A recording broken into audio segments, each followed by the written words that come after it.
اب میں بات کو آگے بڑھانا چاہتا ہوں، یہاں تک میرے بات کو پہنچایا کہ کون ہے جناب خاتون جنت جن کے اتنے فضائل ہیں۔ عزیزان گرامی، میں صرف آیت تطہیر سے متعلق 2 جملوں کو پیش کروں گا اور بات کو آگے بڑھا دوں گا کہ آیت تطہیر میں الفاظ یہ ہیں کہ انما یرید اللہ لیذھب عنکم الرجس اہل البیت، یعنی اللہ اے اہل بیت آپ سے یہ چاہتا ہے کہ رجس کو دور رکھے۔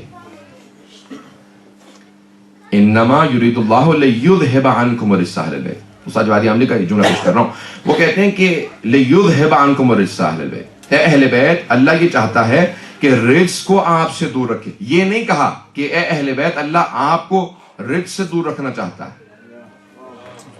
پتہ نہیں پہنچا پایا ہو یا نہیں۔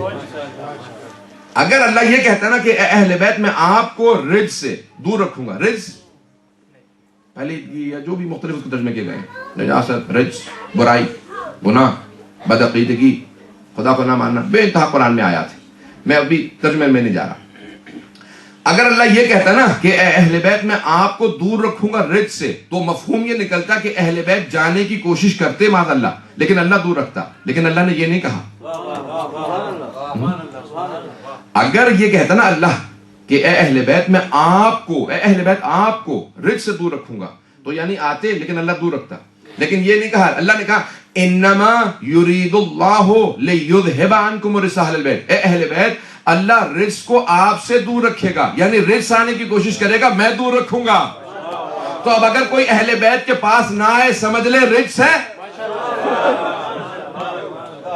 جو اہل بیت کے پاس نہیں آ رہا وہ رجس ہے، تبھی تو اللہ نے کہا نا کہ میں رجس کو دور رکھوں گا۔ تو عزیزان گرامی، جسے اللہ نے دور رکھا ہے اسے لانے کی ضرورت نہیں ہے، کیونکہ اللہ نے ہر طرح کا رجس دور رکھا۔ اللہ کہتا ہے میں خود رجس کو دور رکھوں گا۔ تو اب اگر کوئی کہتا ہے میں نہیں آنا چاہتا اہل بیت کے پاس، میں نہیں ماننا چاہتا، تو وہ سمجھا رہا ہے آپ کو کہ میں رجس ہوں، میں نہیں آ سکتا ہوں۔ عزیزان گرامی، اللہ سبحانہ و تعالیٰ کہتا ہے میں ہر طرح کا رجس دور رکھوں گا۔ اہل بیت آپ اتنے پاک ہیں، میں رجس کو آنے ہی نہیں دوں گا، جو پاک ہوگا وہی آئے گا۔ عزیزان گرامی، جتنا پاک ہوتا چلا جائے گا اتنا قریب تر ہوتا چلا جائے گا۔ عزیزان گرامی، اہل بیت آیت تطہیر کا مصداق ہے۔ عزیزان گرامی، یہ جناب سیدہ سے متعلق آیت ہے۔ جب جناب مریم سے متعلق اللہ نے قرآن میں آیت دی نا، تو اس میں الفاظ دیکھیے، ان اللہ اصطفاک وطہرک واصطفاک علی نساء العالمین۔ لفظ طہرہ کی آیت تطہیر طہارت سے متعلق ہے، جس سے پتہ چلتا ہے کہ پاک رکھا ہے۔ جناب مریم معصومہ ہے، ان کی عصمت اس آیت سے ثابت ہوتی ہے۔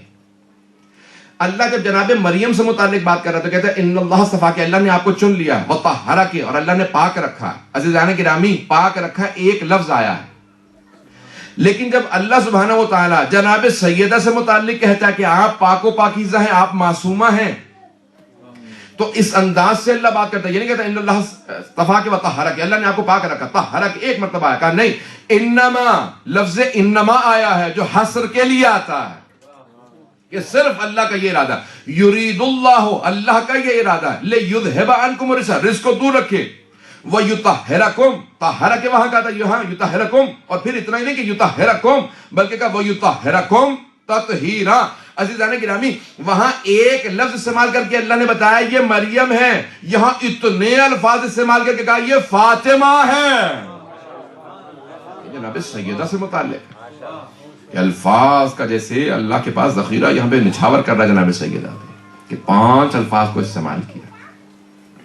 یہ جناب سید، انما کلمہ حسرہ، یرید اللہ، اللہ کا ارادہ ہے، لیذھب عنکم الرجس، پھر کہا یطہرکم، اور پھر کہا تطہیرا۔ عزیزان گرامی، اتنے الفاظ کا استعمال کرنا خداوند متعال جناب خاتون جنت کا تعارف کروا رہا ہے۔ برحمتک یا ارحم الراحمین، وصلی اللہ علی محمد وآلہ